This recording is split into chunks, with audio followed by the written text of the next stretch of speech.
Hey everybody, and welcome to another episode of Teach Me Tuesdays. I'm Cyphus. I'll be a teachling today. Joining me in the teachling status will be fellow teachling. I'm trying to say teachling as much as possible. I noticed. Beedub. Hello. And the Grand Maester of the Safe Lane, the Master of the Bear Clan, Proud. It's a chieftain. Prude. There's no master status. That's like a little. Sorry. Yeah.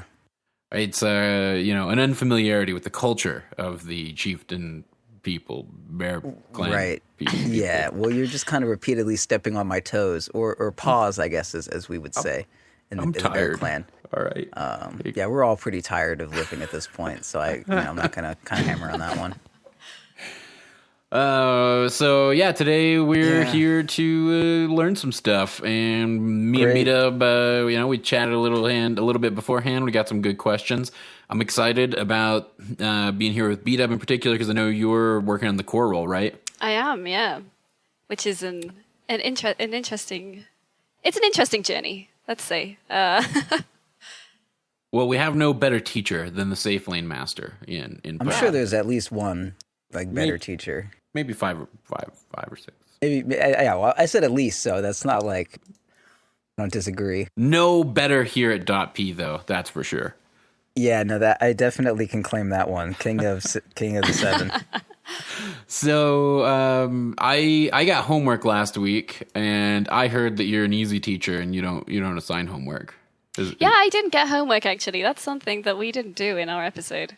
Yeah, no, I kind of just trust my my students that if they're interested in a topic, I want to instill them with enough good teachings that they're encouraged to go out and do it on their own. If I force you play 7 games of this, it's probably not going to work out. But if I just you know what, man, I'm having a lot of fun with Luna. I think you should try Luna.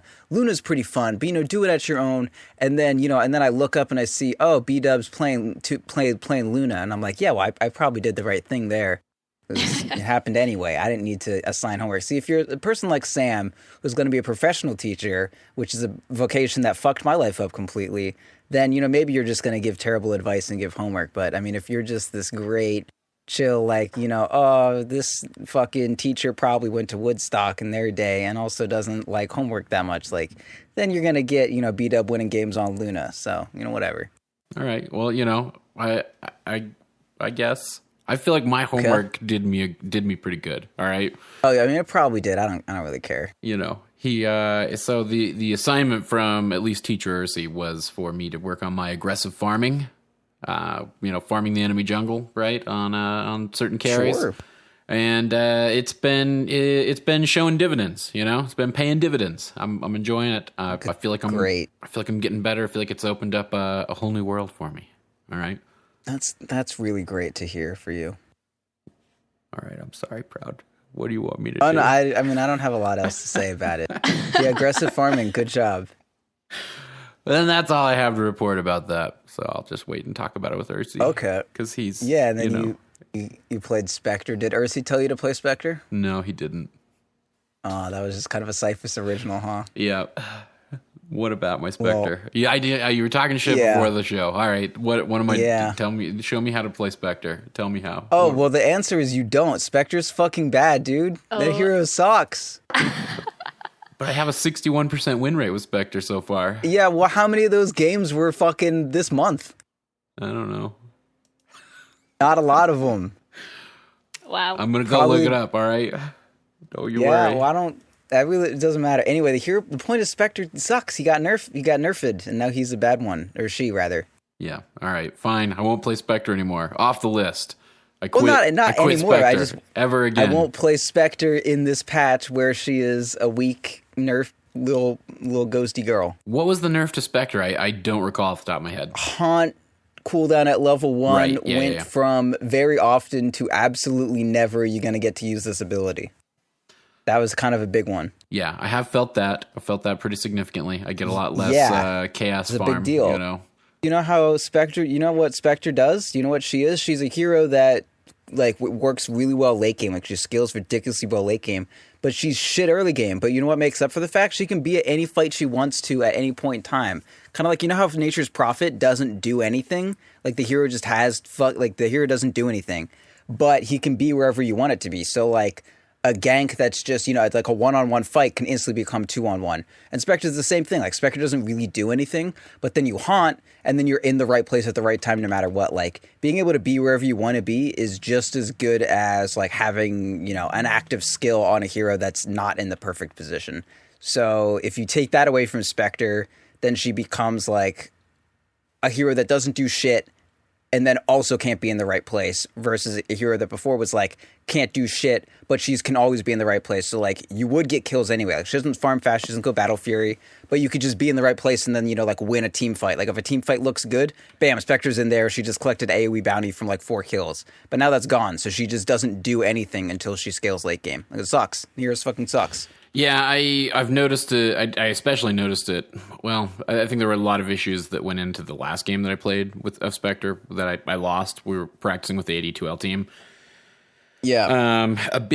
I think more than anything, like, what went into that was we didn't really have any building hitters, and didn't really have any, like, sufficient push. I'm looking at the one right now. You have Viper. That's a building hitter right there. Viper counts as Viper a building steroid hitter. Works on buildings. Yeah, dude. What? Well, I guess I don't think of Viper as a building hitter because the damage. Building hitter if Viper isn't. Here's why, and this is where my brain went was. Well, let's hear it. What is it? Viper's damage increases and scales based off of a hero's health. So I guess I always thought of Viper as any unit's health. Any unit's works on towers too. Okay, that's. Can Wait, I go home now? What does a hero need to, like, have to classify as a building hitter? They need to be able to hit buildings for more than a Crystal Maiden and not die immediately and not be able to be, like, killed very easily when hitting those buildings. So it's either, like, they hit them safely, or they will either they hit them safely or they hit them very quickly, or rather kill them very quickly. Oh, I see. So, like, Viper is a natural Dragonlance builder. Yeah. He's a ranged hero. He gets another attack range talent later on. And he's a hero that's based upon being stationary. So if you have a hero like, let's see, who's a hero that, like, moves around a shit ton? A hero like, Weaver? I don't know. Yeah, like, Weaver's a decent example. Like, if a hero like Weaver needs to sit still in order to be hitting a tower, or, like, needs to be visible to be hitting a tower, then maybe they're not the best building hitter because it's very easy to initiate on them. But Viper, like, you initiated on my Viper? Like, fucking great. That's my ideal situation. So he hits from far away. Nether Toxin works. Nether Toxin has, like, I guess it works 50% on non-heroes, but either way, like, it still works. So it buffs the damage on that. He doesn't really have a steroid. All of the damage that he does to heroes is basically damage that he's going to be doing to towers as well. He naturally gets extra range. Yeah, like, he hits buildings great, and he's good early game. Yeah. He's your mid that you want them to initiate on. Yeah, even Beedub knows. And that sounded like a swipe at Beedub, but the point is you're supposed to be... Actually, yeah, should I be offended? Jesus. No, I'm sorry. Even she knows. No, that sounded kind of rude, but I mean, you know... I didn't realize until you just pointed that out, so... Yeah, well, I'm sorry about that one. I can justify that away, but I think we both understand that I didn't mean it that way. Yeah, I think everything's it's fine. okay. We can just walk away from that one and not keep talking about it. Point is, Cyphus, you don't know shit about dick. I don't know. You're right. I don't know shit about shit. But that's why we're here, right? I guess. Right. To learn. Why am he to learn about dick? Yeah, I guess I felt like I never considered Viper a building hitter. Yeah, never. Sorry, you know. Yeah, well, anyway, yeah, Viper hits them builders. That's one of the things that he do. I mean, like, a lot of the heroes that are strong early, or in like mid game heroes that aren't building hitters, can seem like really, really shitty. Like, that's one of the issues with Ursa, is that, yeah, Ursa kills everyone, but the entirety of Ursa's damage is kind of just based around Fury Swipes.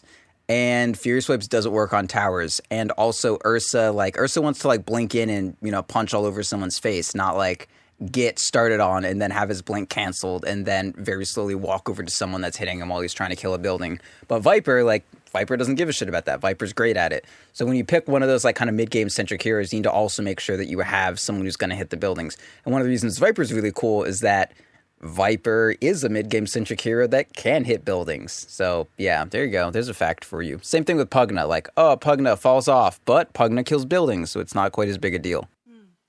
All right, I'm never playing Spectre again. Yeah.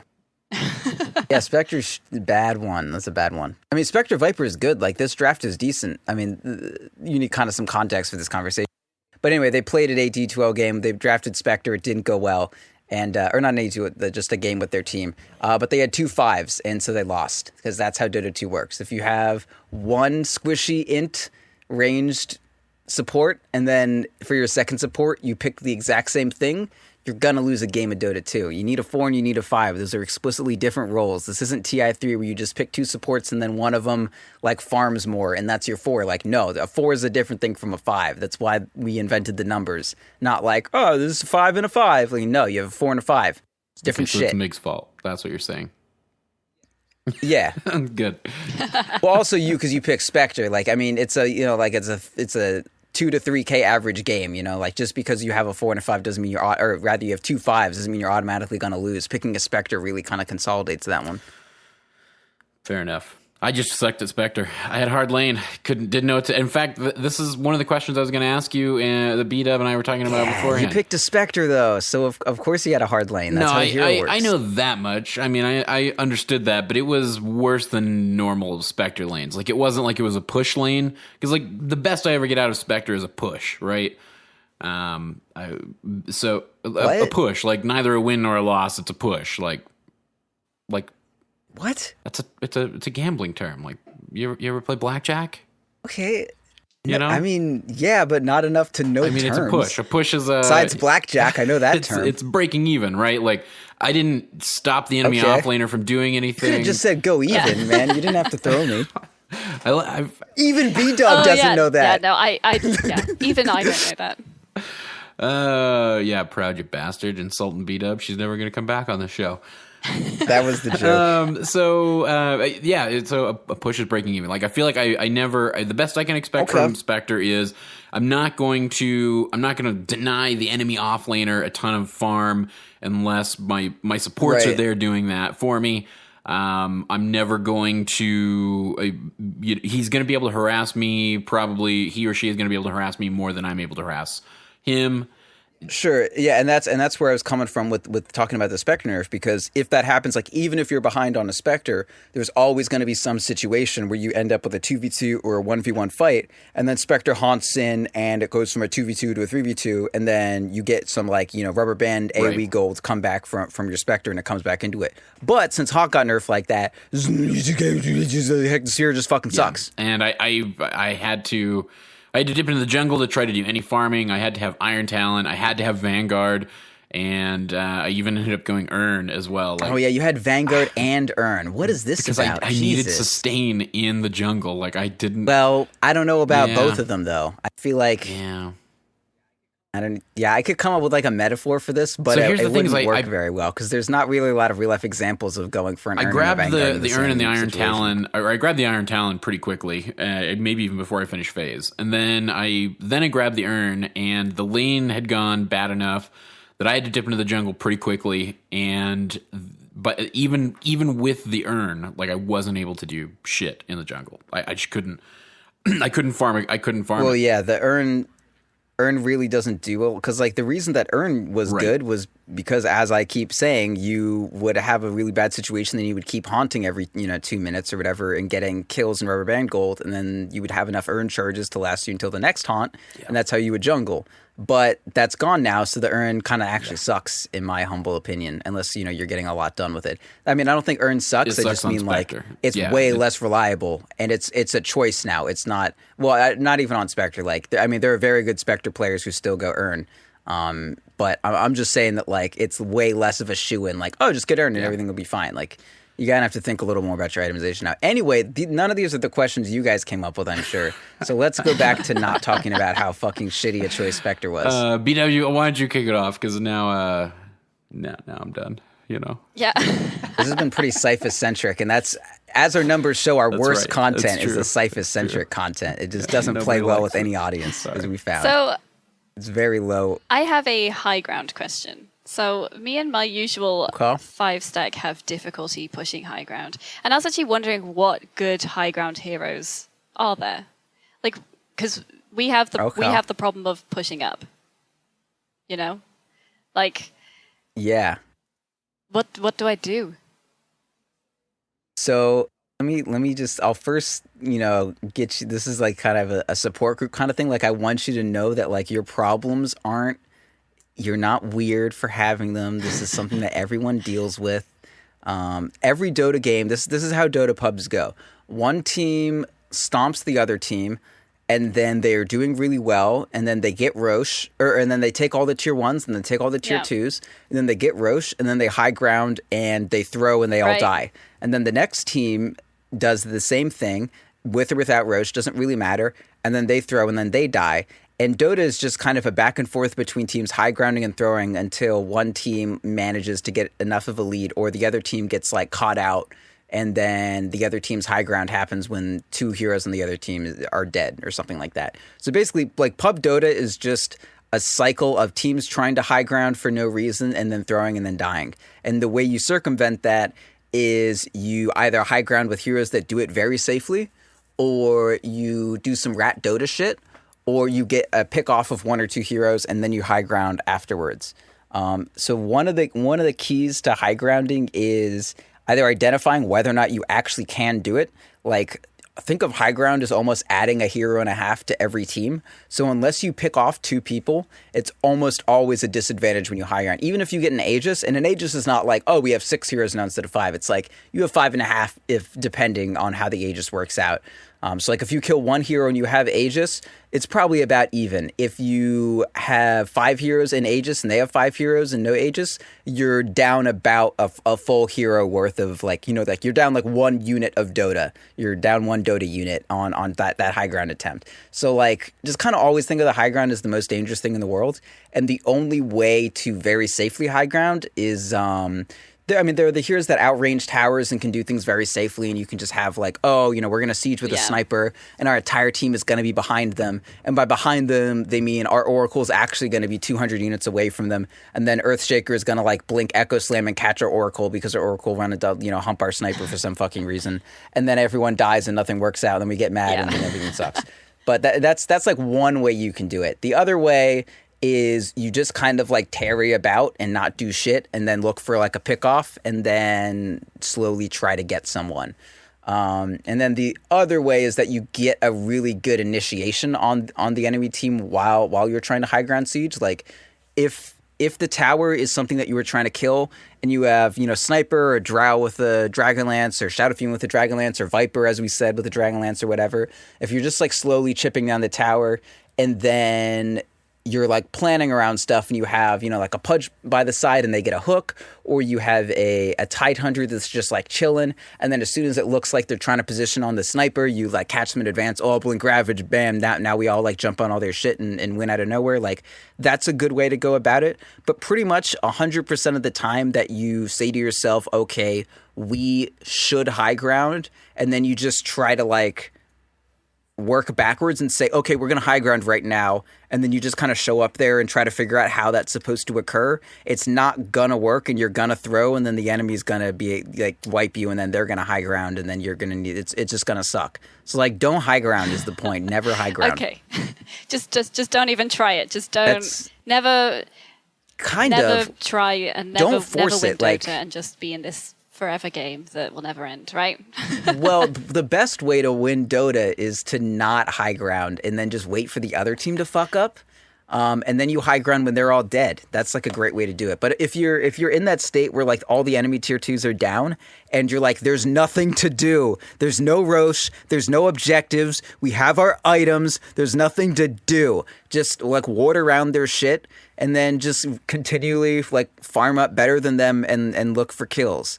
It's just like you can't just high ground. Like it's not how Dota works unless you have a team that's specifically meant for it. And a team that's specifically meant for it is like Like you need a hero with a save, a hero with a counter initiate, and then a hero that can hit buildings like very safely, like we were saying with the Vipers or the or snipers, or drows with dragon lances, terror blades, stuff like that. Like you can't just high ground. You need to have a very good idea of like what your lineup is, what the safest way for you to high ground is, and even if you do have a safe way to high ground. And if not, then you just need like a shit ton of vision, and then you need opportunities. Like, okay, I'm going to push in top lane, and then we're going to smoke to bottom lane because bottom lane is pushing too. And as soon as they're done dealing with top lane, then they're going to deal with bottom lane. And then once we get our shit together in 30 seconds and show up there, we'll just all blink kill the one person that responds to bottom lane. And then we'll like high ground off that.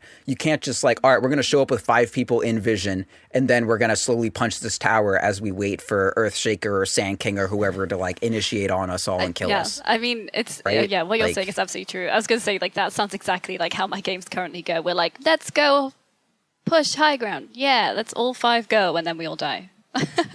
That's how it goes. Yeah, like it's just you can't do it. Yeah. It just doesn't really work. And like, but sorry, I was going to say, I think it's really interesting what you said to think of high ground as adding on like another 2 heroes or something. Like I've never thought about it in that way before, so I think that's like a really interesting way to think about it. Yeah, a hero and a half is typically the best way to go about it, because that means if you kill 2 heroes, you can do it. Like, you can high ground 5v3 very easily, but 5v4, it's still kind of iffy. Especially if there's like a buyback involved or whatever. Like, if one, and especially if it's like a support, like, oh, we killed their Rubik, let's go high ground. Like, no, that doesn't change. That's not the issue. The issue was not that they had a Rubik and you tried to high ground. Like, that's not. Yeah, and you need your key items and stuff too. Like, just don't try to force it. Like, there's no just one raw answer that you can give on high grounding. That's high grounding is supposed to be hard, right? Like, that's why you don't just get a gold advantage and then the game ends immediately. Like, high grounding is really fucking hard, and if you try to force it, it's gonna suck. And sometimes it sucks that like, oh, we're ahead but we can't high ground. This is stupid. Like, yeah, like, I mean, your team's not great at high grounding. Like, that's just kind of how it is. Get an Aegis, get a pick and a half. You need to do a lot of things to get yourself in position to high ground, but never like, you're not entitled to being able to high ground at any point in the game. That's just never going to happen. Okay, it's interesting. I'm sorry. High grounding's hard. There's nothing you can do about it. What about, I mean, should we, especially in like a team dynamic, when we're playing a stack, but a lot like was made of vision heroes at TI, right? So, like your coddles with Ags, right? Getting that high ground vision. I mean, is that something that if you are playing in a stack, should that at all be a priority in your draft? It should be, I guess, but I mean, only if a player can play it, right? Like, you should. There's a ton of aspects to every team that you would like to have, but the hardest part is, especially when you're dealing with like a lower skill stack, like, you're not all going to have GH, the number 1 coddle player in the world. Like, someone who doesn't play coddle as a 5, and then you also don't have someone who's an amazing like carry Venomancer. Like, that's probably not anything anyone below like 4K has in their group of friends. And you're probably not going to have like a skilled offlane Beastmaster, and maybe your 5 doesn't have a stun and your 3 is a fucking Bloodseeker for some goddamn reason. So you can't really have a Night Stalker as your 4. So I wouldn't stress about it too hard, but that's definitely like some element of like, just pick your heroes and play Dota 2, right? Like, what you're going to succeed with and what you're not. But if you do have a coddle, say like, okay, let's only high ground during daytime. Like, you need to look at your draft and understand what aspects of it are specifically geared towards high grounding.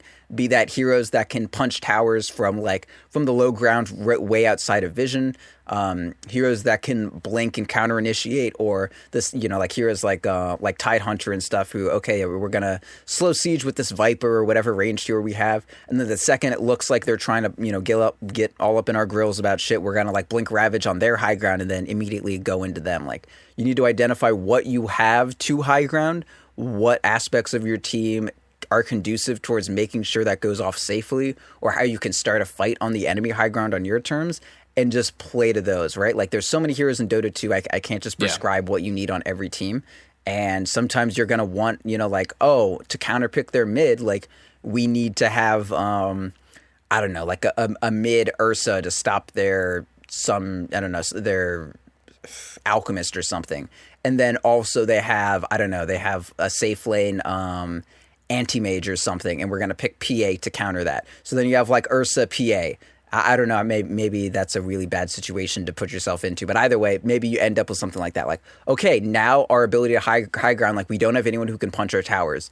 But we're able to like win the game very well. And yes, normally high grounding is bad, but if we're against like Alchemist anti-mage, we just need to get whatever situation we can immediately. Maybe we pick up like a Jakiro or something like that, that can help us high ground or whatever. But like we just need to gather up all our heroes and say like, okay, we're only going to be able to high ground this team once we have like BKB on PA, Aegis on the Ursa, and then our high ground kind of sucks, but our best shot is we just get a pick off, and then we just rush our Ursa and our PA up to high ground with their BKBs and Aegis, and we just try to like kill their tower really quick while they only have 4 heroes alive. And like that's the only option that we have. Like you just need to identify what your best shot at high grounding is, and then work backwards on how to create that situation.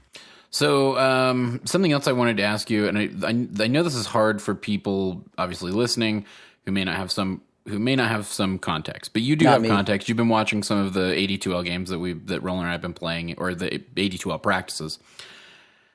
So, yeah, and I think this is a question that others in approximately my skill bracket will benefit from asking about themselves. But I want to ask you about me to see if that can spark some conversation that might be helpful to me and hopefully to other people. And that is, am I farming too much? Am I spending too much time farming? I don't know, dude. Okay. I just look at your drafts. I don't watch your games. Sorry. All right. All right. How would I know? How do I know if I'm farming too much? How do I know where? I don't know. If you have all of your items and if you are hitting your item timings and you feel ineffectual, you are farming too much. The reason that you farm is to get gold that you can then turn into effective actions that alter the state of the game in your favor, right? So if you are getting your farm and you are getting your items, and then the actions that you are taking are not altering the outcome of the game in any way, the issue is not what you are farming or like how much farm you are getting. The issue is just like what you're doing and when you're doing it. Like if you're getting farm and it's not changing the game, then you're doing something wrong in the way that you're farming. And if you're getting your gold, that means the issue is not how quickly you're farming. The issue is that you're in a very easy thing to say is like, oh, you're farming too much. It may be more saying that like, oh, you're farming at this 1 minute and fighting at this minute, when instead you should have been fighting at the minute you are farming and farming at the minute that you're, doing whatever. But the easiest dial to turn is to like farm less and then build yourself back up from there. So like if you're getting your items and shit's not going well, then you're fucking up, right? Right. Like that makes sense. Yeah. So I'm gonna try to pull up this this game.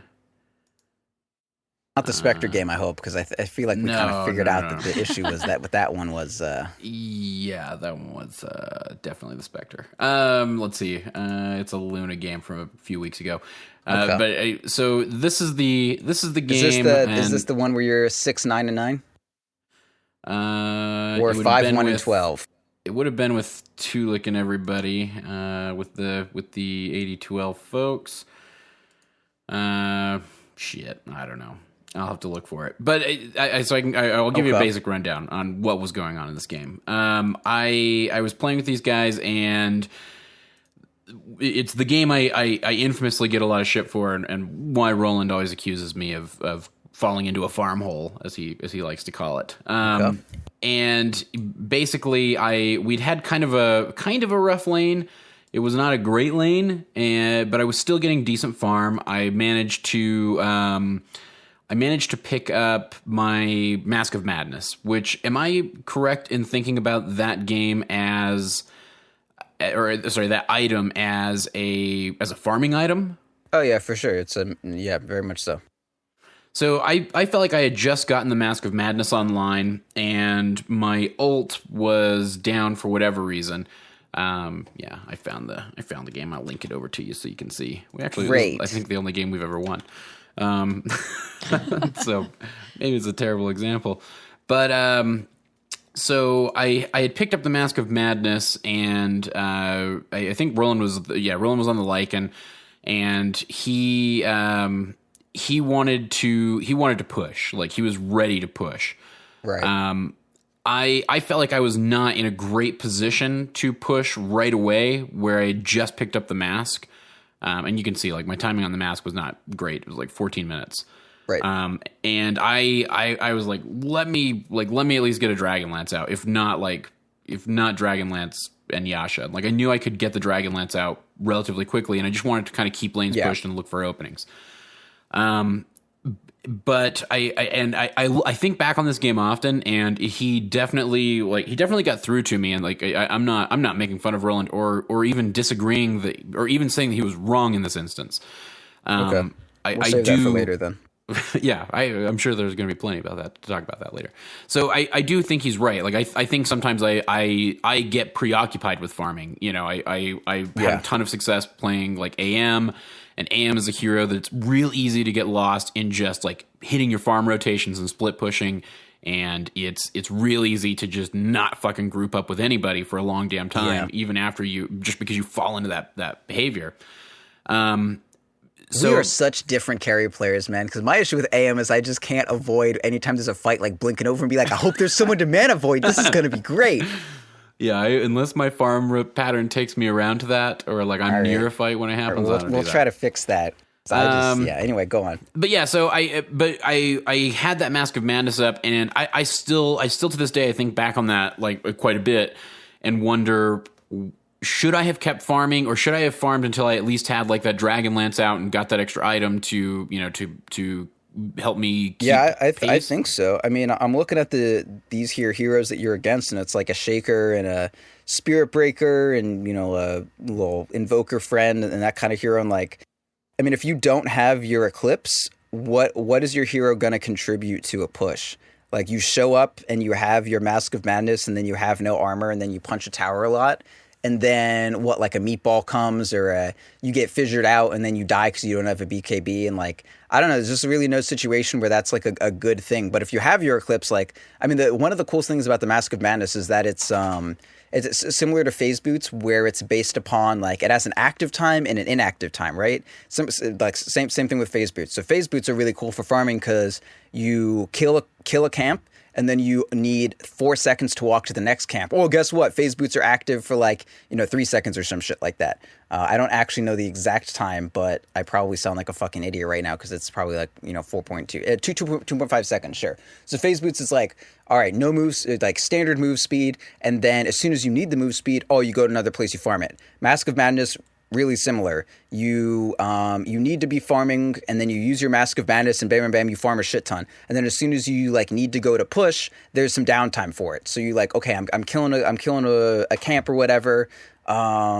And then I use my Mask of Madness, then it's down, and then I'm, walking to some other place, and then we kill a creep wave. I use my Mask of Madness. I kill the creep wave up really fast, and then it's down, and then I push the tower when I'm really safe. They initiate. I get to where I'm safe. I activate Eclipse. Then I activate the Mask of Madness, and I take more damage, but it doesn't matter because this is my aggression phase of the fight. And then we kill a bunch of people, and then that ends. Then we get back to the tower, and I use my Mask of Madness when everyone's dead, and I kill it all a shit ton. So, think of it kind of like that, only also add your Eclipse into it. So Eclipse is when Eclipse is down, I don't have to do Eclipsey things. But when Eclipse is up, I need to use it, and I need to make things happen with it. So similar to Phase Boot, I only use my Phase Boots when I'm walking in between camps. That's how I optimize them.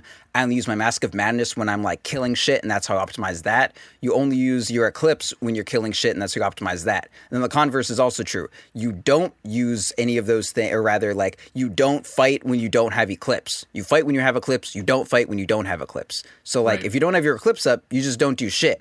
The issue is that if Roland is in push mode and other people are in push mode, and your timing of when you're not eclipsing and when you're not doing shit is off when their stuff is up and they are trying to do shit, that's a radical issue in team coordination. So if Roland has his necro book, and his ult is up, and fucking Essay's over there with like his mech up on Underlord or whatever, and you just used your Eclipse to like counter being ganked, like that's gonna be a team issue.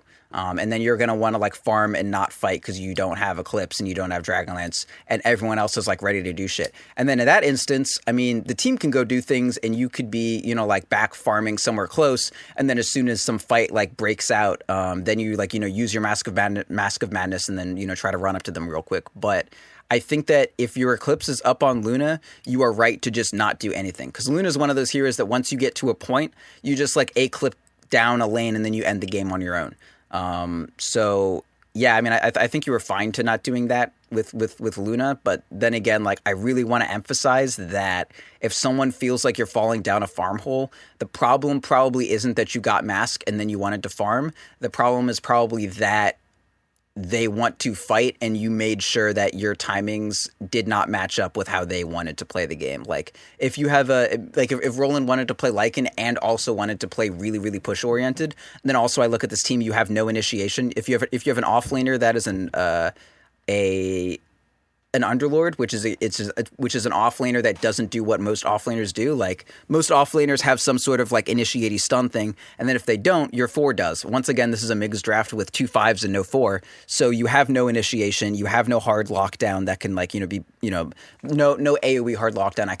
I should say rather, besides a Warlock ulti or whatever. You either want to just farm until you're ridiculously stronger than everyone, or you want to just like fight immediately as soon as you have some amount of strength and snowball from there, right? This kind of goes back into the high grounding idea. If you have no initiation, how are you going to high ground? Well, you either do it before the other team has the ability to defend their high ground, you snowball, or you get so ridiculously strong that they can't defend you just walking into them. So if Roland's idea is that we're going to snowball to high grounding and your idea is that I'm just going to farm into high grounding, then you're not going to win because both of your cores are trying to do explicitly different things. Right. No, that totally makes sense. Yeah. So you need to identify like, okay, is my team going to focus on me farming up, or is my team going to focus on ending quickly? I think you are correct to try to focus on farming up because Luna doesn't really do a lot else. Roland was and also Roland is mid Lycan, so like this game's gonna be weird no matter what the fuck you do. I mean, my big and looking at the combat, like the damage timeline, I had used Eclipse at 13 minutes, and you know, like I said, finished the mask at 14. Yeah. So there was still like a minute and a half, I think, left on that cooldown, and I think that was, if I remember correctly, more the argument for like why I wanted to farm there. Yeah, and Roland got his Necro 1 at like 15, so I'm imagining like you got your thing and then you wanted like a minute and a half to get your stuff, and then Roland got his Necro and he immediately wanted to fight, when in reality you guys needed to like wait one more minute for everything to be together and then you guys go and do shit. But yeah, it can be really difficult when your timings don't match up perfectly like that. And I'm sure there was like a Warlock Golem active, and yeah, it's just like some really, really weird stuff. You know, and hell, you know, and admittedly, like once we started grouping up, I think we were mostly ahead that game. So, you know, by the time but I mean, this game, like you pushing without the Dragonlance, the Dragonlance was definitely the call here because you're the only one who can hit a tower from range. Like Roland can be all up in that shit, but he's gonna die. He doesn't have a BKB. They have a fucking Echo Slam. He has a bunch of units. They have a fucking Invoker. And unless he is already in ulti form, which has a 1.5 cast time or whatever, and only lasts for 18, so he can't like preemptively use it, like it's just going to be a really bad and shitty situation. So, I mean, I think you were right on what to do this game. But a lot of the times when your draft is in a state where you can't like make things happen, you end up by default in like playing a very reactive, like farm until something happens mode. So like maybe your philosophy sucked, but it was correct for this game in which your draft necessitated that you did weird shit. Right. Okay. Yeah. I hope that was helpful to somebody. Great. Next question, please. Beedub. I'm sorry. So I think I don't know. Carry is hard, right? And like I haven't played Sven since we last spoke, so I think that's been going good. I've been winning on PA, which is nice. I started playing Monkey King, okay, and like. Right. It's been fun. He's like super fun. Okay. But like, I'm not sure on what build I should go on him. Okay. Because like, I know you've been raving about the Battle Fury build, right? Battle Fury. And like, that's what I've been going for. But like, I just don't feel right? like. Well, I'm looking at this one game 3 days ago, and I see a distinct lack of Battle Fury here. May I say? Yeah, okay. But this is what we're gonna. This is I was trying something out and didn't go Battle Fury, and I feel like it went better because I feel like my issue is that I get Battle Fury late. I don't get it. Like, what is the time I should be getting Battle Fury at? I don't know. Like somewhere between 15 and 18 is acceptable, depending on your skill level. Like I get mine pretty early, but I feel like it's pretty similar to kind of like Radiance with Spectre, but now I'm going to say Radiance with Bloodseeker because that's all I play these days. But like it doesn't really matter when you get it. Like I was playing a game with Sam, and he was this is the game I was playing with you and Sam. And Sam was like really mad that I went Battle Fury on Monkey King because I got it at like really late. I was like, well, yeah, but like the game was shit. No matter what I do, my item is gonna be late. And Battle Fury is not like Battle Fury on Monkey King isn't quite like a Battle Fury on a Phantom Assassin where you just get it to farm up and nothing beyond that. If the item does more than just helps you farm up, then you can kind of get it at any point. It can feel kind of shitty sometimes, but I mean the point is like if you're getting an item late, the game is gonna feel shitty no matter what item you get. The key is to not get an item that is only good like if you get it early. And the thing with Battle Fury Monkey King is it's not just for that. It's not just for the farm speed. Yeah, the farm speed helps, but it also makes your ulti crazy. And I mean, and it's also, it is very much the farm speed, but if you get it late, no matter what you do, whatever items you get after are going to be very late. And the Battle Fury can help you like catch up, kind of like a catch up Midas, which is a very bad thing to say in some contexts, but I think it's pretty good no matter what. That being said, like I have gone some Monkey King games where I haven't gone Battle Fury lately, but those have been like very specific games for very specific reasons. Like I have some games here where I get Battle Fury at 17 minutes, and these are losses, but I still have a great kill score. Like some games are just losses. Like if your Battle Fury is gonna like sometimes you just get items late, and no matter what you do, it's gonna be bad. Like that's just a fact. Yeah. I think, But yeah, I mean, you're allowed to go items that aren't Battle Fury. I think it's very good, especially the lower you like, go. You were like obviously like raving about Battle Fury. I heard you like talking about that, and I was like, I'm gonna play Monkey King, and I'm gonna copy that build and do that. And so the last game that you were just looking at is the first time I didn't go Battle Fury, and like. Yeah, and that seems to be the only Monkey King win here, huh? So I have won. I think. You're looking, I've actually played quite a lot recently, but I think like the last time I won with Battle Fury was 11 days ago. So it was a little, I'll refine my search a little here. while ago, but I haven't played too many on him. But like I was playing, I think I've always played in a stack when playing Monkey, and I got my Battle Fury in one game with my friends at, I think it was 30 minutes. And that may have been a bit of an issue. And it was a tough game, but also like I was just kind of like what should I have like I don't know. I felt like I was kind of in a stage where I was like, well, actually, I don't know what else to go. Do you know what I mean? Like, I'm not sure what else I should build towards if it's going bad, because like I just have these things in my mind of like what I should go if it's going well, but actually I don't know what to do if it's going badly.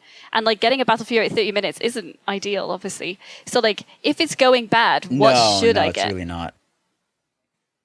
Okay. Or is it just if it's going bad, then it's going bad and you can't really do much about that?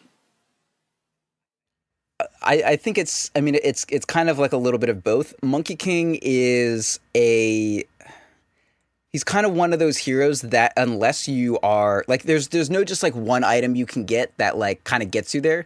He's not like let's say like Spectre is a hero that as long as you're just entropying yourself towards progress, you're gonna be strong late game, right? Like even if you don't go Radiance, if you just go like Urn and Drum and Aquila and a Vanguard, and then you get like Diffusal and Manta, like even with those like really shitty bare bones like cheap items, if you make it to 40 minutes, those are all going to factor into like your ability to just like win the game straight out late. Monkey King is like very different. You can have like Echo and like Deso in your boots and then like a wand or something, And even if you make it to level 20, like, your hero's just not going to do anything. You're just going to fucking suck and you're going to die. And then you look at your damage and you're like, oh, I actually only do 150 damage and I don't have a lot of health and I don't have a BKB yet. And then even once I get it, I only hit for like 150. This just sucks. So it's Monkey King's a little weirder in that. Like, in our in-houses, you would see like Jordan Hansen played a lot of safe lane Monkey King, going a very different build than I do. And he would do well. It's just that he would hit this late game and he had like Echo Saber and Solar Crest and like Phase Boots and like a BKB. And it's like, all right, like that's great. But like heroes have scaled and now just, sometimes I proc and I gain 100 or I gain like 200 damage or whatever through Jingu. Like that's just not good enough anymore. You need a lot of like radical aspects of your character that all synergize together. So like there's not a lot that you can do with Monkey King, honestly. What I would recommend is maybe opting for the just like Echo Saber and Shadow Blade and Silver Edge and that sort of thing, and maybe just trying to take advantage of the shock and awe aspect of the character, like just pop out of nowhere and get some kills. And then, of course, you want to get the Deso, like the things that are indefensible, or as in you cannot defend against them about Monkey King, are having Deso and a bunch of plus damage, and then level 25 plus 100% boundless strike crit. Like, no matter how much you got shit on, as long as you have enough damage that you can press Q, click the ground, and then you hit like 3 heroes for 1,500 damage, like, you're gonna be doing decently. So just kind of look to that and say like, all right, no matter what I do, I want to make sure I end up with like a Deso, and I want to have aspects of my character that no matter how bad my farm is are still annoying to deal with. So that's like having Echo Saber is nice, so your ulti is always slowing up people and bothering them, and your right clicks slow them up. And Shadow Blade is really good because that ensures that you can pick off supports and you can at least make them spend money on detection and that sort of thing.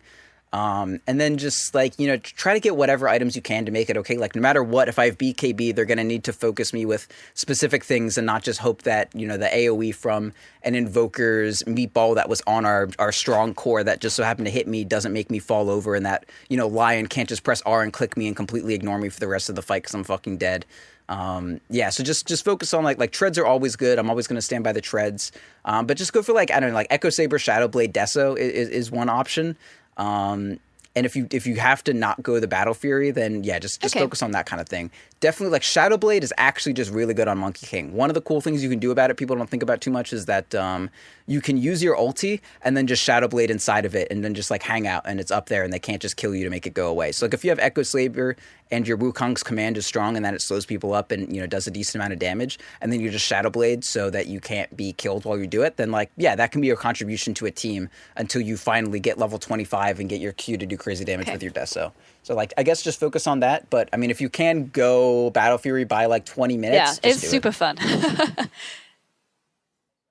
Yes. Also, I looked back at your games and you did win most of your Battle Fury games from the past. Before that. So I'll rescind. There were 3 straight Battle Fury wins, so good on that one. All right. Speaking of builds, I've got one for you. I've been having a ton of. How many Bloodseeker questions do you guys have though? Because I got that's really all I know about right now. I have 2. 0 Bloodseeker questions. Oh, thank God. You're not gonna like Beedub's Bloodseeker question. Well, I have. Are they about not going Radiance? I have one which isn't about playing Bloodseeker, and then I have another one about playing Bloodseeker. Oh. All right. Well, let's do Cyphus first because I don't want to. Because I feel like he was talking, and then I said, if you want to do Bloodseeker, you're setting the curriculum here. I'm not offended. No. Well, now I know one of them is playing against Bloodseeker, and I'm like, why would you play against him? That's not necessary. Someone picks you just pick it. Oh, I guess that's true. That is actually something that has happened. Man, happens all the time. Yeah, I mean that's me. Yeah, so maybe you did actually play against me, and that's why it seems so strong. So, all right, we'll do one Bloodseeker question. No, that's fine. I'm sorry, I keep jerking it around, but you kind of you told me to do this. Are we doing this now? So doing the BSQ. Okay, so Bloodseeker just seems to be super strong right now, and I was going to say, what is a good counter for Bloodseeker? Oh, there isn't. But Luna, I think Luna is a great counter to Bloodseeker. Yeah, because so you get ruptured, and then what happens? Luna. Yeah, or you just ult, or you just right click anyone near you, and then your glaives do all the work. Yeah, like you want heroes that aren't dependent on running around in circles. And Luna and Viper are both great heroes against Bloodseeker because Viper for the mid lane, Luna for the safe lane, because they are heroes that want to just like. Luna's fast and all right, but her main interest is finding like a nice home and that she can dig a little foxhole in. Her little cat digs his little feet in, pees on the ground to let you know that it's theirs. And then you just like ulti and then the moon finds you and then just kills everyone around you. And then you press, like you A-click the ground and glaives deal with everything. Back when I was playing on my college team, we had this mid player who would just go 1 in 15 every mid lane. That was 1 if he was lucky. And eventually I took mid from him and I was like, just play Luna every game.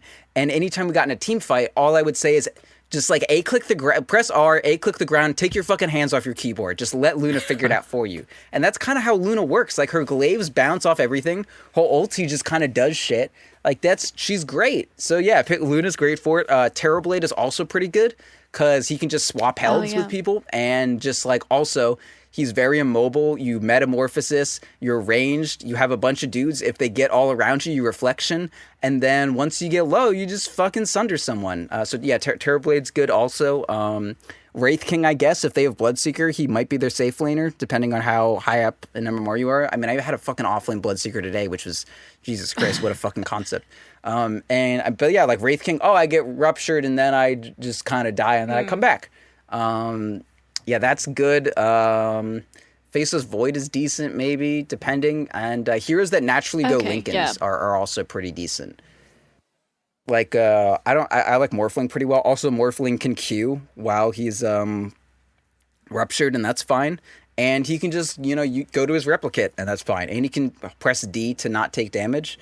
Yeah, and Monkey King isn't too bad either, because you get ruptured, and then you just, like, press R and click the ground, and you're like, all right, like...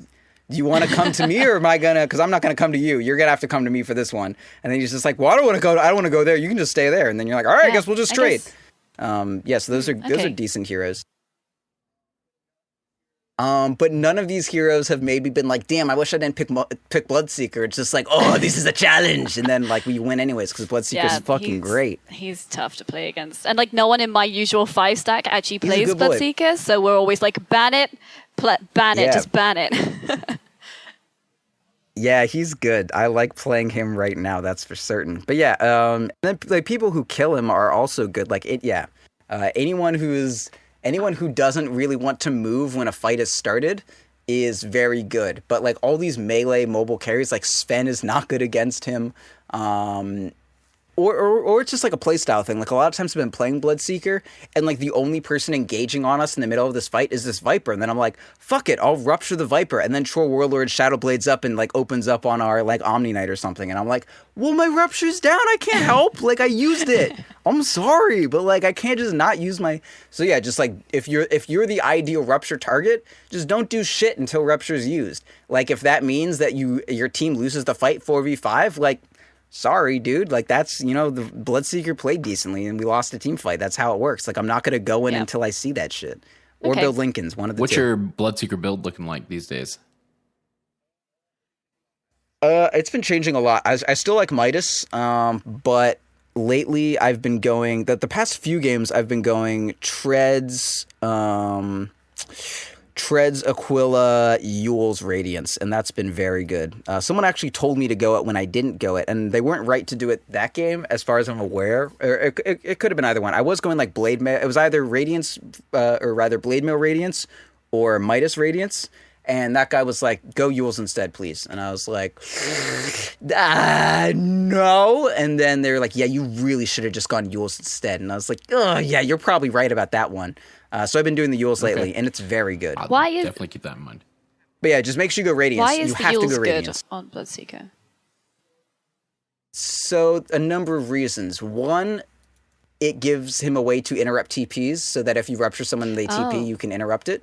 Two, it gives you a setup for your W, so you can Yule some. So your W takes 2.6 seconds to happen, and Yule's lasts for 2.5. So if you do it between your cast point and everything, there's like 0.15 seconds to get out between a Yule's and my W, or I W and then Yule's you immediately, and there's like no time to get out.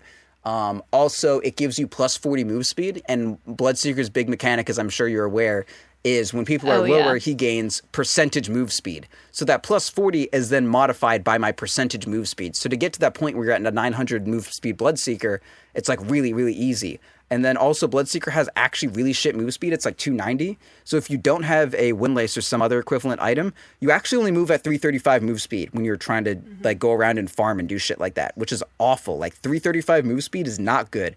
Every carry in the game builds like Yasha or Phase Boots or has Mask of Madness or Sven with his built-in E or something like that. Like every carry is not moving around at 330 move speed. Like that's fucking Pugna's base move speed. So you need something to speed you up a little bit, and not everyone is always at 50% health to make you move fast. And then also it gives you mana so you can spam your blood rate 24/7, which like when you have your Q on yourself and I think it's your level 15 talent is plus 75 blood rate damage, your blood rate goes for 440 damage, and then once you're level 25 and you have like a 5-second cooldown, like you're just spamming that shit. And I probably, without Yules, I would say I spend between 300 and 400 gold a game on clarities, and it's nice to just not have to spend that. Yules is actually really good. Yes, I definitely like it. The move speed is a huge thing. TP interrupt is decent. And for the most part, it's just... and also with the Radiance, like, you can Q yourself and you take 40% more damage, but your Radiance burns for 90 damage a second. And then you get into the middle of shit and you're going to take a ton of damage. And as soon as they're like trying to kill you, you just use yourself. And you're like, well, it's kind of like how Death Prophet does an absurd amount of damage with Ghosts, but she's kind of squishy. So she just walks into the middle and jumps up. And it's like that, only instead of doing Ghosts, I do 90 damage a second with Radiance. Okay. And it's great. I was going to actually ask about Blood Rage in that you can apply it on... allies and enemies and yourself. And I was wondering, because I've been thinking about playing him, right? And I'm wondering, like, I'm confused by this ability because I don't know what the right circumstances are to when do I play it on an ally or an enemy or on me? Like, I'm kind of confused by this. I almost always put it on myself, which is... Sorry, that doesn't mean that the only time I use it is on myself, but it is almost always on myself when I'm farming, when I'm doing almost anything outside of like when I'm getting initiated on. I apply it to teammates when they're on like the outskirts of fights and they look like they are not going to be fucked over by it. Because even like at my skill level and especially like lower down, people are not going to respond well to taking 40% more damage. Like pubs die for no reason on their own. They do not need the assistance.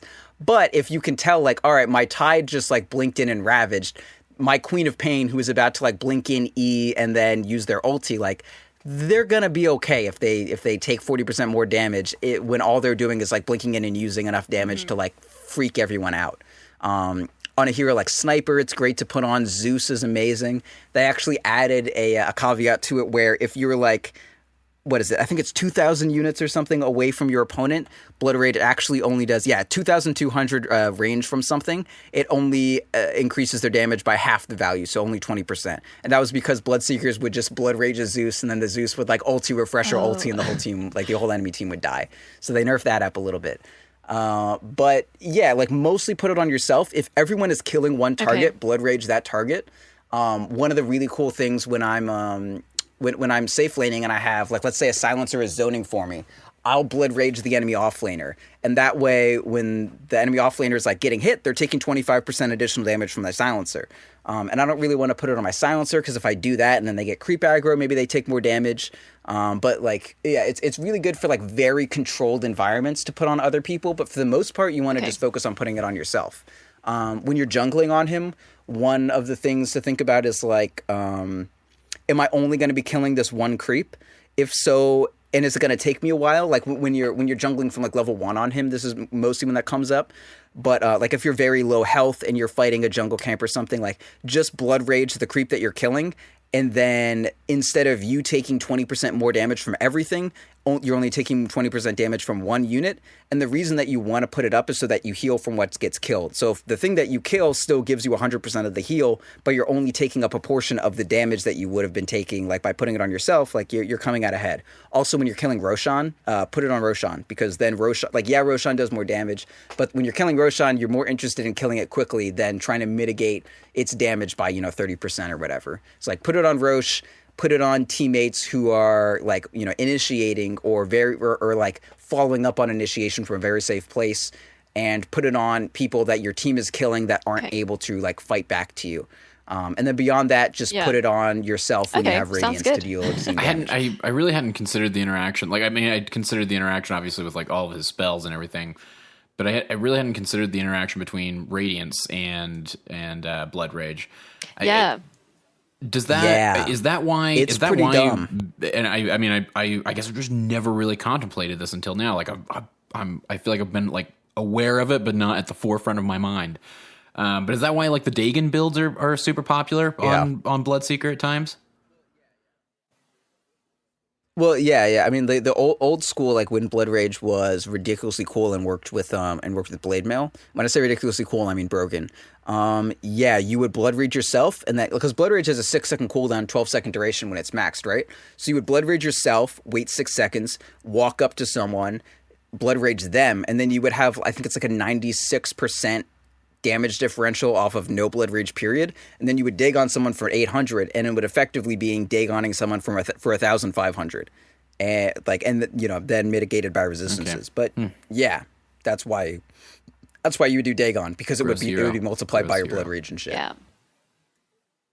Yeah. The cool thing with Radiance is not only does it heal, also it's anything that you kill with Blood Rage up. So like I'll be in the middle of a creep wave killing someone with Blood Rage and Radiance on, and creeps die very quickly to Blood Rate plus 90 damage a second with Radiance. Like I'm getting healed in the middle of these fights just by killing creeps and shit. And then also I get more damage the lower health people are in general, and that's any percentage off of 75% heals me more, right? Or rather makes me move faster and deal more damage. So if I have Radiance and I'm just skirting the edges of the fight like a fucking wolf waiting for a pickoff, and like very slowly like, okay, their Rubik is down to 70% health, their Earthshaker is down to 70%, their Tide is at like 60. Like I don't need to be straight up killing people, but the more I'm just shaving percentages off people's health pool while I'm circling around them, the stronger and stronger that I'm getting. So I'm just like building up strength as everyone is slowly having their life drained away by my Radiance. And then as soon as it's low enough and I have my fucking my Yules too, so moving at the speed of light, then I just like go in and I kill everyone real quick. So yeah, like Radiance Bloodseeker is dope. I'm glad we could turn this into a Bloodseeker podcast. I have like a 72% win rate on this hero in the past week, and I'm playing him a shit ton. He's very good, and I would recommend playing it. Also, Cyphus, just for you, he's a carry that is self-sufficient and doesn't need a bunch of support. That way Migs can feel comfortable drafting a 4 and not 2 5s to fucking secure your lane every game. No, I'm down to play Bloodseeker. I've played Bloodseeker as recently as last week. I never really go the Radiance build on him, but there's another hero I want to ask you about, or another item build, or item I kind of want to discuss with you. So Phantom Lancer. I've been playing a ton of Phantom Lancer. I've been having a blast with it. I've been really wanting to min-max my PL build. And I remember on a Theorycraft Thursday a while back, you guys talking about, or at least you in particular, I think you have pretty strong feelings about this, like Manta being kind of redundant on PL, but I don't feel confident enough as a player to Theorycraft on my own entirely. So I've been, for instance, the last game I played, there was a silencer in the game, and the Manta didn't I don't know, I guess it didn't feel necessary to have the Manta, but it was nice to have. It was nice to get the silences off. But there are plenty of games where PL feels like a really great pick, like where they don't have good wave clear, or they just don't have a really great way to deal with him in particular. And I guess I'd love to get rid of the Manta. I would love to do something there. I don't know what exactly to do. And I don't know I guess what are your thoughts there? What should I be doing? What could I be putting in place of Manta? Because when I look at literally every single guide on Dota Buff, like everybody goes Manta. Yeah, it's not so much that I think it's bad on PL, it's just that I wish there was a way to escape from its prison. Like, I've never played a PO game without Manta myself. I just wish that I could. Does that make sense? Like, yeah. It's totally necessary on him. Like, dispelling a side, like, you can't just not have a way to get out of silence. And then also, he's not, like, a fast hero. but he needs to be. So unless you're going to go first item travels, which is also like rough as shit to do, like you need some sort of Manta item, right? It's similar to Medusa, where like she doesn't like what Manta gives her that much, but name me another item with Yasha in it that Medusa is going to go. And like, what about S and Y? That's just another item where it just doesn't give PL what he needs, right? Like PL needs some sort of transformative item to transform his damage from, oh, this is a cool way to deliver Diffusal Blade to people, to like, oh, now PL can kill people. Like, I don't know. PL's just super weird. I honestly don't know what PL needs to make him a good hero, and I don't know if it exists within item builds. I don't know if like secretly this is the best Mjolnir hero in the game or some stupid shit like that. Or like you actually just need a bunch of stats, or like maybe he needs Deso, because Deso multiplies the damage that your illusions do with Diffusal too. Like maybe that's what you need. I don't fucking know, dude. I don't know. Nothing fits well, and the only situation where PL is ever good is when the enemy composition is like absolutely perfect for it. And even then, he doesn't do well. He just like very slowly makes the game unlosable. Like, I don't know, dude. PL's the weirdest hero in the fucking game. He's bad, but he's like good. Him.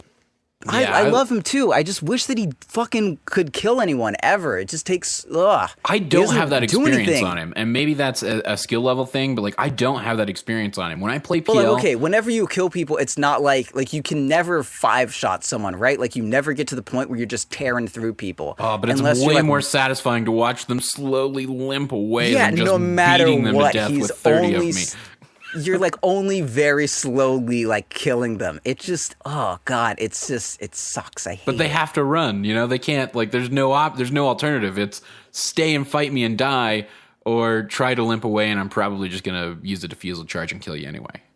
Yeah, but that like as soon as it's not a 1v1 situation where no one comes to help them in the 15 seconds it takes you to whittle their health away after they run out of mana for you to like, you know, just like slash through, then their Earthshaker comes up, and then like, even if they don't kill you, they just like blink, enchant totem, and then they just like walk away from you, and you're like, aw, well, I'll see you later. Next time when you have mana, I'll get you down to half health again, and it'll be great.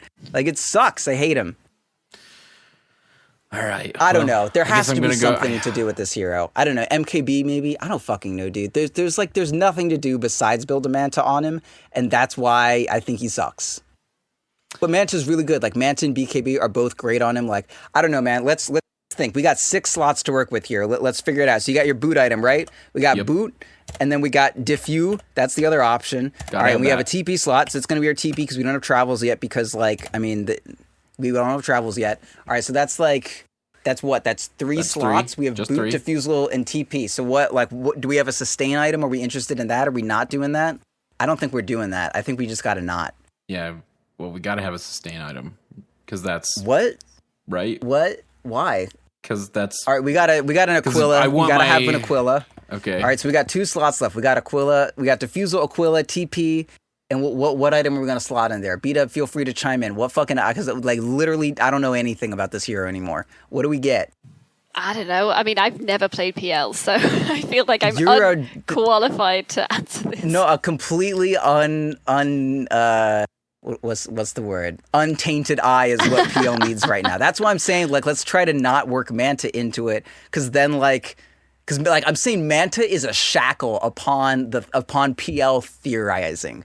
Like, if we can just get this item out of here, maybe there's something we can do for our poor lost child. Okay, why do we build Manta? Like, we build Manta to counter the silence. Counter silence. He needs a Yasha and maybe more illusions for split pushing or whatever. Okay, so say we didn't care about split pushing. All right, counter the silence. We can get a BKB either. I mean, BKB is fine too. Like, I mean, rather, I wouldn't say fine, but I like BKB. It's just the fucking move speed, man. Move speed. Need it. What am I gonna do without it? So S and Y. I don't know. Well, then we're still fucked. It's another item that doesn't do anything. Drums. I don't know.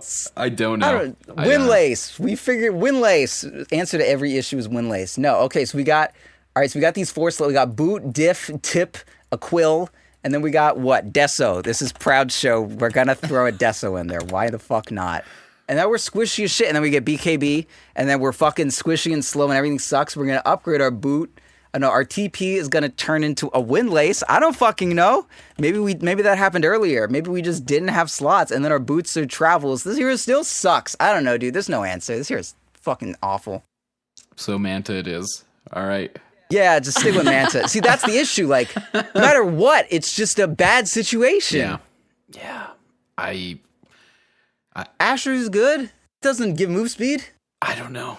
I don't know either. Man. What about Blink? What about Blink in place of like Blink's awesome. Doesn't do it. Help. Like so my issue with Manta is that it doesn't give you a transformative damage item. You know what? Blink also isn't. Transform your damage. Right. I don't know, dude. I would need a solid, like, an academic quarter and then an office to come up with how to figure out PL. And I still would fuck it up. And it would be like one of those grad student papers where we just like find out a relation between one thing and another thing. And then I ask for, my master's or whatever. I don't know. I don't know what to do. Don't know what to do. I'm looking. Yeah, neither do I. Well, this is why we haven't played PL and Theorycraft Thursday in a while, because I'm just like, oh no, I don't want to go Manta. And that, like, because the reason I said, like, let's try not, this isn't fucking proud original thought. This is like everyone who has talked about PL has been like, yeah, there's a couple cool builds where you don't go Manta that I've been seeing. And then the next day you see that same person playing PL on their stream and they're going Manta and they're like, yeah, that build didn't work at all. Yeah, because I'm looking at like Anna. So Anna's listed as the top ranked PL on Dota Buff. He's got a game where he didn't go Manta, but he went Bottle, Aki, Diffusal, Ags, which I'm guessing was... Yeah, Ags sucks. We moved on from maybe Ags. a little more jokey. We tried that one too. Well, this was 9 months ago. Wow, okay. So he hasn't played. Yeah, we tried that. Didn't work. And then he's got another where he didn't go Manta, where he goes Bots, Bottle, Wand, Diffusal, Aki, S and Y. Yeah. I don't know. Also, it's like, well, okay, so I swapped out Manta for S and Y and was like, so what issue did that solve? Like, well, it's not a Manta. And I was like, okay, anything else? Or is it just like an item that's not a Manta that we have now? The MAME is awesome, maybe? Yeah, one thing that PL really lacks you is another way to slow people. That's really the main issue with his damage, is that people weren't slowed down enough. I don't know. All right, so Manta it is. Neither do I. Manta it the is. answer to that question is Proud doesn't fucking know, man. All right. Leave me alone. Good to know. He's unsolved. All right, fair enough. All right, I just, I wanted to make sure. I've been feeling good on PL. I wanted to play him some more. I remembered your Manta conversation, and I was like, I'm going to see what he's decided. Yeah, Proud. Still haven't figured, I decided that I was going to not play PL for a while. All right, that should do it. He's another hero with 335 move speed, man. Like, what? Like, this hero needs something. I don't know. You get, like, Windlace, and then your item slots fucking suck. I don't know, man. Hero sucks. Don't talk shit on PL yet.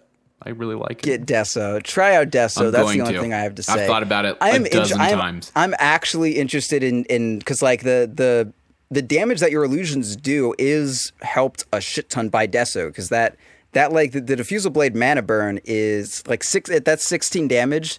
That's then amped by Deso. Like your illusions do 10% damage, right? Like that's, or 10% of your right click like white damage.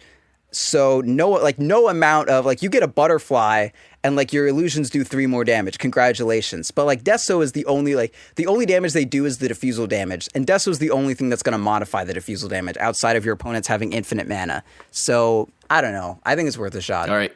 That's what I'm doing. That's what I'm going. Try out diffusal, Deso, BKB, travels. I don't know. And try to have a Windlace during that. Fair enough. I might still do Manta. I might just go like Diffusal Manta. Well, how many item slots do you have? Diffusal. So you're going to get Manta. Diffusal Manta and then get like a 50-minute Deso? That sounds awesome. That's what I'm going to do. It's going to be my late game item. I hate you. Oh, your late game Diffusal. Get a fucking, get that other item. Get the Bloodthorn at that point. Like your illusions will crit off the Bloodthorn 100% of the time. I'll do that instead. That sounds better. Great. All right, that's going to do it. We're going to wrap it up. Everybody feel smarter? Is that I feel smarter. No. I'm mad at PL now. Wait, what about playing Bloodseeker? Oh, I'm gonna play. Is that the homework that you're gonna prescribe us? No, Beedub said she had a question about playing Bloodseeker, not just playing against him. Oh yeah, that was my Blood Rage question. Oh yeah, that's all. Okay. That's all the Bloodseeker questions you get, Enough sir. Bloodseeker. We'll come back with more. It's all I know Tune in about. next week for Bloodseeker Tuesdays. All right, I'm closing us out. I'm doing it. Find us on defenseofthepatients.com. Support us at patreon.com/defenseofthepatients. Follow us on Twitter at @p_show. And you can always leave us iTunes reviews. We've been loving those on the Monday show, reading those. Roland is... You've almost broke him, folks. You almost broke him. What happened? There were... I misremembered so we had 4 reviews since the last time we'd read a review on the show. And great. And I told him, I was like, I know there was one 1-star, our first 1-star review ever. And it basically only mentioned Roland. I was like, I know there's one review that really lays into you, but the rest I'm pretty sure are safe. And then we started reading a couple of them, and it turned out I was wrong. Oh no! Oh well, that's good. Yeah, I was gonna go somewhere and listen to the show because I was gonna drive somewhere, and the only reason I ever have to drive is that I can also listen to a podcast. But I ended up not driving today, so I didn't do that. You won't like it anyway. I made him gush about 2 people, so well, I mean, yeah, as long as it happens at the end or right before the end reviews. of the show, I think it's fine. Right at the tail end. Oh yeah, that's fine. The issue is when it breaks up the content because I'm in the middle of listening to .p stuff and then I got to listen to someone's Patreon reward and I was like, I'm trying to listen to content, man. But he's taking it in stride. He's better and stronger for it. But yeah, leave those iTunes reviews. Those are really helpful. It's a great way to support the show, and it's a free way to support the show. More importantly. That's all that really matters. I think this PL build might work. I'm just kind of looking at it. I think it might work. Which one's that? It's Treads, Aki, Windlace. I mean, you have a Poor Man's Shield and a Quelling Blade in there. But yeah, it's Treads, Aki, Windlace, and then you go for the Diffusal, then a Deso, then BKB, and then I think you go Travels or something. Basically, you want to get Travels on Abyssal, and then you finish it out with either Butterfly or Scotty. But I think the Deso is pretty key, honestly. I think if you can get Deso and then maybe trade it out for something else later, but I think the Deso is important. I think we're gonna try that one out. Let me know how that goes. I'll try it. You betcha. I'm gonna Great. go into a normal game as soon as I get home. All right, that's it for us, folks. Thanks for tuning in to Teach Me Tuesdays. Until next time, I'm Cyphus for Beedub and Proud, saying good luck and Godspeed.